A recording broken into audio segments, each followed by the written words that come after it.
नमस्ते। वाणी के साथ दैनिक प्रतिबिंब में आपका स्वागत है। आज है 12 दिसंबर 2020 और आज हम लूका 1:39 से लेकर 47 पर विचार करते हैं। सुनिए।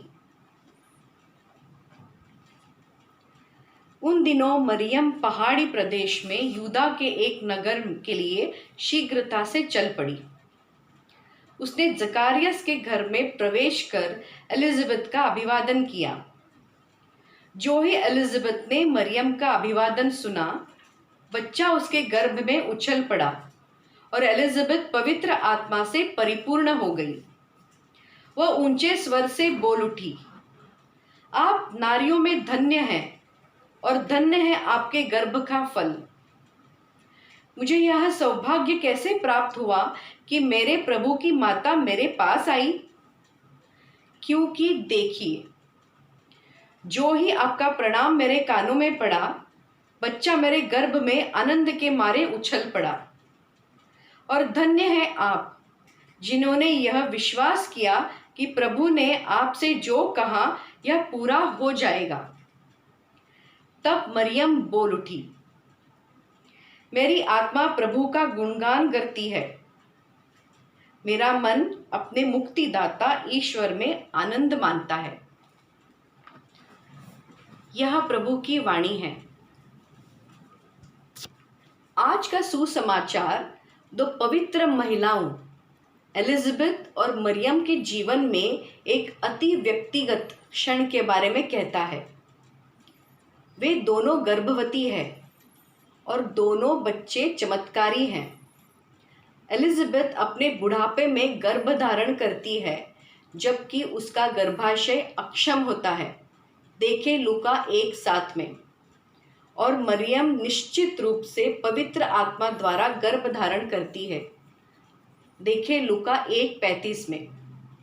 अब ये दोनों महिलाएं उनके अपने आप में और अपनी कोख में पलते बच्चों के प्रति समर्पित होना उचित ठहरती है। हालांकि वे अपनी व्यक्तिगत कार्यसूची को बाजू में रखते हुए एक दूसरे के साथ रहने और ज़रूरत के समय में एक दूसरे को आधार देने हेतु आए थे। वास्तव में मरियम एलिजाबेथ की मदद करने के लिए इतनी उत्सुक थी कि वह जल्दबाजी में चली गई अपने रिश्तेदार के साथ रहने के लिए। यही तो है तेज कार्यवाही। कितना अच्छा होता यदि तेज कार्यवाही ये हमारे द्वारा किए गए नेक कामों का वर्णन होता।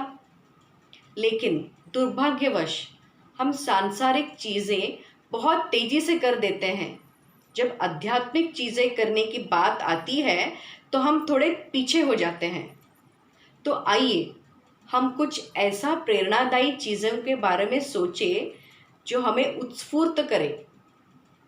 जैसे मरियम ने यीशु को अपने गर्भ में धारण किया, वैसे ही हम यीशु को अपने भीतर धारण करें। पौल ने कुरिन्थियों से पूछा, क्या आपको एहसास है नहीं है कि मसीह यीशु आप में है? 2 कुरिन्थियों 13:5 में देखें। और जिस तरह नन्हा यीशु मरियम के गर्भ में पल बढ़ रहा था, उसी तरह वह हमारे भीतर भी बढ़ सकता है। हालांकि उनके बढ़ने के लिए हमें खुद को छोटा रखने की आवश्यकता है ताकि वे हमारे भीतर बढ़े।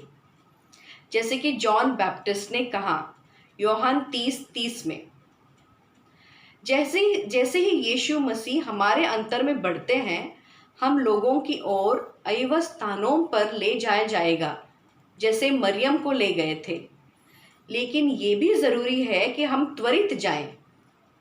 जब आत्मा प्रेरित करती है, निश्चित रूप से ये जैसे उसने मरियम को संकेत दिया, तब ज़रूरी है कि हम तुरंत निकल पड़े।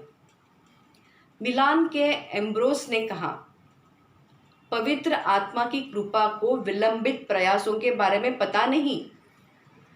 इसका मतलब यह नहीं है कि हम आवेश में आकर कार्य करते रहें, लेकिन जब हम महसूस करते हैं कि पवित्र आत्मा हमें किसी चीज़ की ओर प्रेरित कर रही है, तो आवश्यक है कि हम इसे त्वरित करें। प्रेरितों ने भी यही किया। पवित्र आत्मा ने अक्सर उन्हें चीजें करने से रोका, लेकिन जब पवित्र आत्मा ने उन्हें कार्य करने के लिए कहा तो वे तेजी से चले गए। अतः फलस्वरूप विश्वास और आस्था जंगल की आग की तरह फैल गई। परमेश्वर आज एक नई आग जला रहे हैं और उसके प्रकाश को दुनिया के सभी कोनों में ले जाने के लिए उन्हें लोगों की आवश्यकता है। अब ये प्रतिबिंब 21 से ज़्यादा भाषाओं में अनुवादित हो रहे हैं, दुनिया भर के हजारों लोगों तक पहुंच रहे हैं, जिनमें से कई अंग्रेजी नहीं बोलते हैं। लेकिन अभी लाखों लोग ऐसे भी हैं जो मसीहा को नहीं जानते हैं। यीशु उन तक कैसे पहुंचेंगे? तुम्हारे जरिए। यदि आप ऐसा भाषा बोलते हैं जिसमें हम अनुवाद नहीं कर रहे हैं, तो इससे करने के लिए स्वयं आगे आए। यदि आप नहीं करते हैं तो कम से कम कृपया इन प्रतिबिंबों को दूसरों के साथ शेयर करें।